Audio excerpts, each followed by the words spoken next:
Hello, hi everyone. So this is our first online training and this is how it's basically going to work. You're going to see me kind of in your bottom right corner and we're going to go through PowerPoint and I'll walk you through the PowerPoint and provide you with a little bit more detail than if you were to just read the PowerPoint by yourself. And then at the end, if you have any questions, you definitely talk to me about it in class or Denise in class, and then you can always email us as well. So the purpose of today's training is to discuss the different developmental needs that occur during adolescence, specifically for adolescent girls.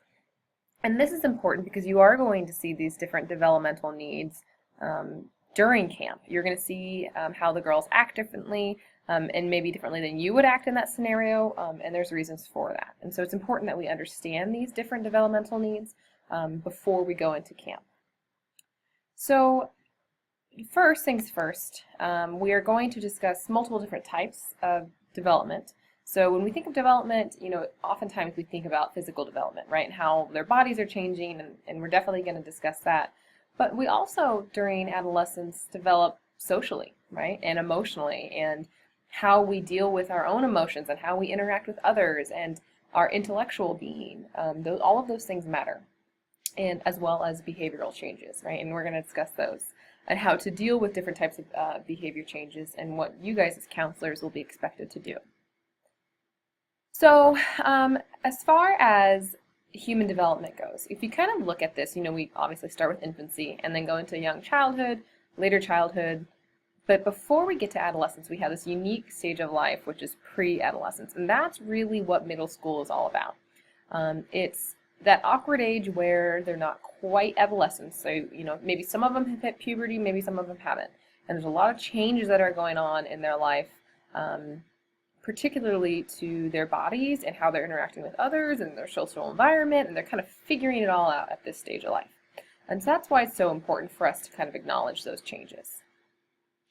So the next thing is physical development, and that's kind of that first area of development that we want to focus on. So we know that during this time, there's a huge change in their body. So they start to gain weight, they start to usually get a little taller, their actual physiology starts changing too, so they actually have seen growths in their heart size, their lung capacity grows, their muscular strength grows.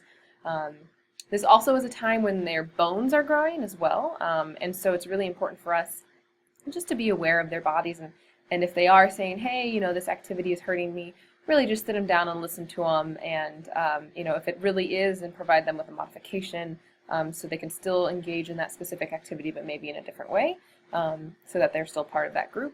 But I think it's good to know that they are going through these growth spurts, so that some of what they're saying is merited, right? Now there are going to be some girls who are just tired and it's hot outside and they just want to complain a little bit, and so there is a little bit of just listening to them, so appease them, but encouraging them and being kind of a source of motivation for them to continue that activity. So other changes here, they are often uncoordinated and awkward and fatigued, all because of this feeling like they are growing. Their bodies are growing rapidly, and so they're going to feel a little awkward and uncoordinated. There are going to be girls who are really, really athletic and coordinated, and there's going to be girls who aren't. So it's important to kind of recognize that as we go in, and probably some of us are still that way, right? You either are coordinated or aren't, and so accepting all of those levels and knowing that it doesn't matter if you are or not, but that we want to provide this great experience for them. That's probably the most important part.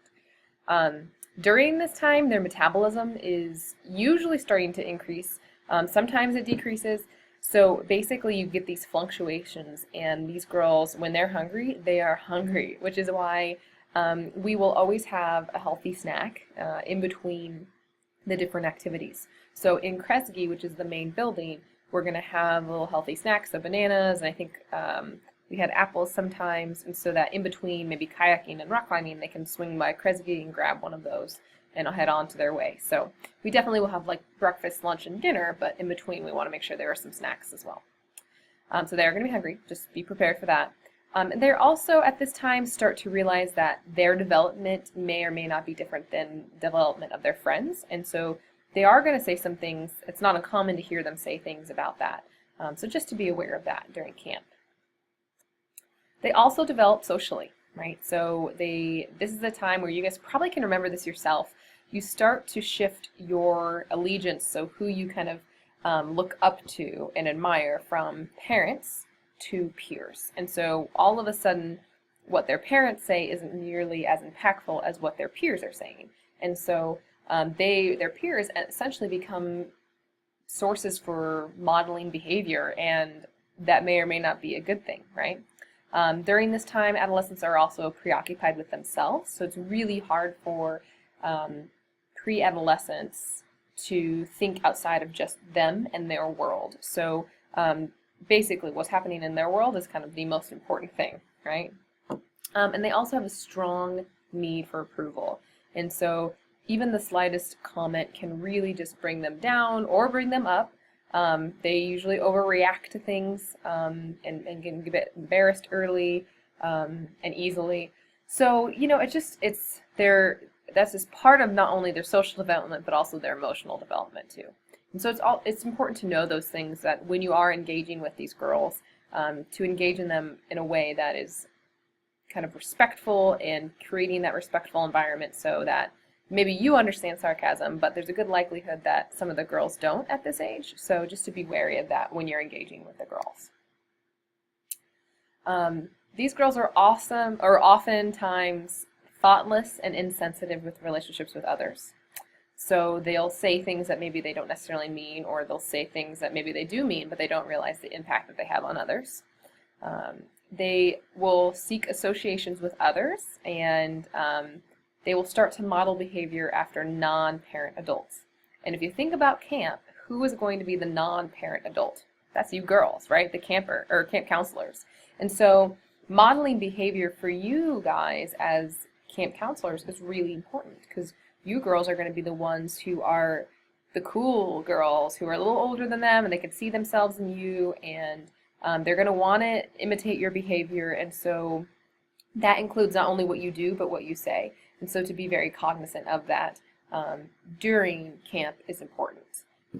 So it's fun to be goofy, because you need to be goofy with this age group and have a good time, but at the same time, make sure that you always have that established behavior that's mature as well, so that you can turn on that goofy side, that when you need it, you can also turn on that, you know, I am your camp counselor, and so, you know, we could be serious, and at times you kind of need to be as well.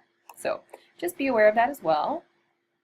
Other social development things that we need to think through: girls are often extremely idealistic, and they want fair treatment, and you're going to hear things in camp. So just one of the things, like an example of this would be, you know, the lunch line. And so, or any kind of dinner or breakfast. Basically what happens is we tend to rotate which camp or which group goes first, so which cabin goes first, so that it is fair treatment. And we do always have to kind of think of every single activity like that to make sure they're all given the same kind of treatment, because they will call you out on that. Okay, so just a heads up on that. So same things like with showers, you know, maybe you could talk about it with your campers to see if they have a preference, and if they all want to go in the morning or all want to go at night. You know, we kind of have to talk through that as a group to figure out what's going to work best for them, and everyone being treated fairly. They also are easily motivated, and they're eager, and they learn when they're around other people that are like active learning, not just kind of sitting down and being lectured to, which I realize I'm doing right now, so it's a little ironic. But hopefully you're active right now when you're watching this. And then, you know, they also, at this time in their life, this is when we actually start to say, oh, well, that person is this. They are smart. They are athletic. They are a nerd.